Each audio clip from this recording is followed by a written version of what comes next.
হরে কৃষ্ণ। সকলকে আজকে শাস্ত্রচক্ষুর গীতা ক্লাসে স্বাগতম।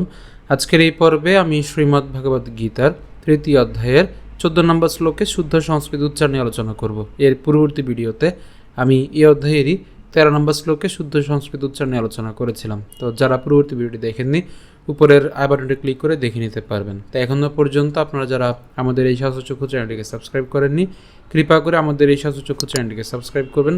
এবং ইতোমধ্যে আপনারা যারা আমাদের এই শাস্ত্রচক্ষু চ্যানেলটিকে সাবস্ক্রাইব করেছেন তাদেরকে অসংখ্য ধন্যবাদ।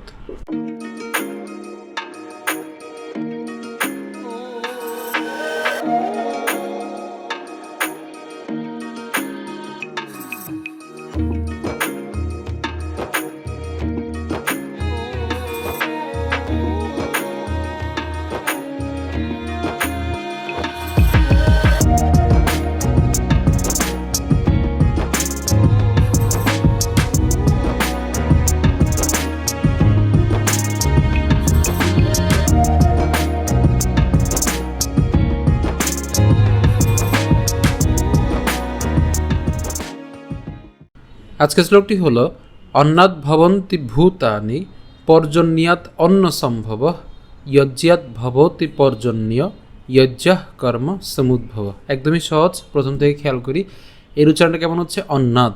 ঠিক আছে, অন্নাদ। এখানে একটা দন্তান উচ্চারণ করলাম অন, এবং বাকিটা হচ্ছে নাদ। সো অন্নাদ। এরপর ভবন্তি ভূতানি, একটু খেয়াল করুন এখানে আমাদের দীর্ঘকার আছে, আর দীর্ঘকার থাকার কারণে আমরা ভূ উচ্চারণ করছি, কিন্তু যদি রস্যকার থাকতো তখন আমরা সেক্ষেত্রে ভূ উচ্চারণ করতাম। ঠিক আছে, তাহলে ভূতানি। এরপর পর্জন্যাৎ, এখানে কি হচ্ছে, পর্জন পর্যন্ত আমরা উচ্চারণ করলাম। এই যে পর্জন এখানে কেন, যে রেফটা আছে, এই রেফের কারণে র উচ্চারণ হচ্ছে, তাহলে পর্জন। এবং এখানে যে জফলা আছে, জফলা উচ্চারণটা আমরা জানি যে কার মতো হয়, ইয়র মতো হয়, এবং এই ইয়র সাথে আমাদের একটা আকার আছে, তাহলে ইয়া, এবং পরবর্তীতে একটা দ, সো দ এর হসন্ত পর্যন্ত আমরা উচ্চারণ করবো, তাহলে পর্জন ইয়াদ। একসাথে উচ্চারণ করলে পর্জন ইয়াদ। এবং এখন এই যে দ হসন্ত পর্যন্ত উচ্চারণ করলাম, তাহলে বাকি থাকলে একটা হচ্ছে স্বরেয়। এই স্বরেয়র সাথে বাকি অংশটুকু যদি পাঠ করি তাহলে কেমন হবে, অন্ন সম্ভব। ঠিক আছে, অন্ন সম্ভব।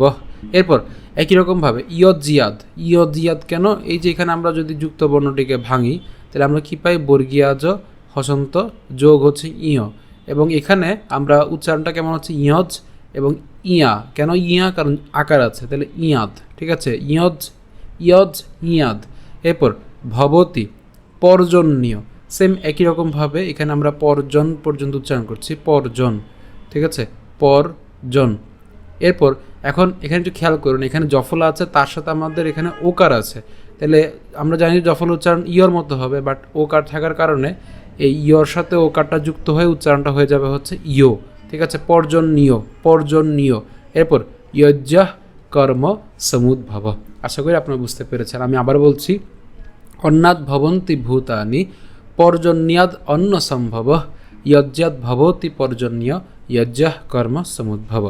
অনুবাদ, অন্ন খেয়ে প্রাণীগণ জীবন ধারণ করে, বৃষ্টি হওয়ার ফলে অন্ন উৎপন্ন হয়, যজ্ঞ অনুষ্ঠান করার ফলে বৃষ্টি উৎপন্ন হয়, এবং শাস্ত্রোক্ত কর্ম থেকে যজ্ঞ উৎপন্ন হয়। তা আপনাদের সুবিধার জন্য পরবর্তী স্লাইডে আমি শ্লোকটি ভেঙে দিয়েছি, একটু খেয়াল করি প্রথম থেকে।